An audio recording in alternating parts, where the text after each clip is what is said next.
Spoilers, there's some horsey business ahead in episode 6, so if you haven't already watched it, then go ahead and do so. Right, with that out of the way, I can't believe that Beric was Sauron all along. This whole episode is centered on the Southlands. We have the convergence of all the main characters from the Numenorean storyline with Arondir and Liz Truss and their merry band. And the episode is called Udun.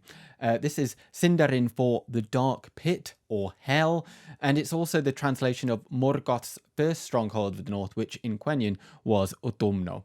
This is an apt name for the Orcish plan, as the eruption of Orodruin provides the foundation for the homeland of Mordor, as well as the name of the valley that would sit between the Black Gate and the plain of Gorgoroth beneath the volcano. That is also called Udun.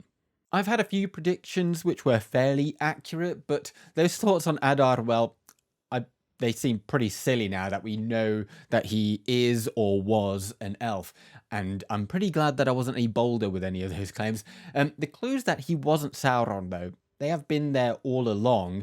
He beat Waldreg for calling him Sauron because he hated Sauron for experimenting on orcs and killing his children, as he calls them. He hated him so much that he claims to have killed him. He cared for the orc who had a funeral ceremony, and Sauron did not care for the lives of his orcs. And well, whenever Sauron was brought up, then it was just blown off.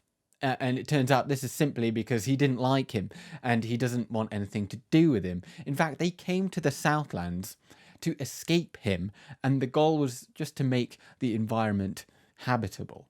It almost warrants some pity for Adar because he goes to enormous lengths to provide for his folk. And he showed some recognition of the elven tradition for planting alpharin seeds before a battle, just as Arondir did later on. He is, of course, not an elf anymore, despite having been to Beleriand and speaking Quenya. There is a focus on the colour of blood, though, in this episode. When Arondir has his 1v1 versus the big guy, there's some blood dripping there, and of course, it is black. That's contrasted with the red blood of the men that had been slain during the village assault, and it's shown a few times how Adar bleeds black. He is an orc, despite not looking like one. He has been twisted and mutated just as the later orcs were.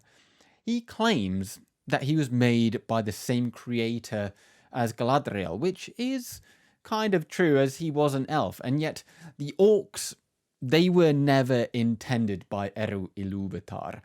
Orcs were a mockery of elves by Morgoth. Nothing new could ever be created without the secret fire, the flame imperishable. Only Eru had that, hence Morgoth twisted the clay that he had out of spite. And speaking of which, dwarves and ents, they're an exception to this because they were given permission to exist as sentient life forms. Now, Adar, though, he does genuinely care for these orcs. So you can see that not everyone is wholly bad, and there are some redeemable elements, just like some recent televisual escapades. It's an interesting angle, though, and I'm intrigued to know just how far they're going to run with this storyline, because I think this relationship between the orcs is probably just the beginning. I'm also very glad that Adar actually does fill in some of the blanks in Galadriel's northern expedition to the fortress in episode 1 for us. He says that Sauron devoted himself to healing Middle-earth, bringing its ruined lands together in perfect order. Now, this is kind of canonical, and it's pretty much what I think Tolkien said in a letter rather than the Lord of the Rings appendices, if I remember correctly. I've heard it before. And he continues that he sought to craft a power not of the flesh, but over flesh. Now, what do we know what happened to the men who wielded the 9 rings of power? And obviously they lost their corporeal form over time and became wraiths. So Sauron's experimentation on the orcs was perhaps like a spider diagram for his later designs for domination, which would kind of fit the description for a power of the unseen world. Now, I don't think unseen world is a reference to making people invisible, rather that it is a forbidden and dark one, considered or commonly associated with being corrupted. And after all, the focus is eventually going to focus on the Rings of Power. And then, did Adar actually kill Sauron? Well, even if he did, he only killed his physical form for a short period of time. But they are not batting for the same team. I also don't think he's really Team Morgoth. And their former plans from the age past aren't his primary concern. On to the quickfire points of interest then. And elves were famous for not requiring a harness or a saddle to ride a horse, but here Galadriel is clearly using one. She does some horse maneuvers, dodging arrows and that. Now, this is pretty basic horse riding trickery as far as horse riding trickery goes. So I suppose it's quite hard to actually film scenes without a saddle, unless you are a fictitious being, with this kind of skill anyway. And even Legolas, I think, in the trilogy did use a saddle, even though it was specifically mentioned that he did not use one. A silly scene was after the villagers retreated to the indestructible wooden tavern and forgot about the torch-wielding force of orcs immediately outside that waited for the ghastly tabletop surgery to end.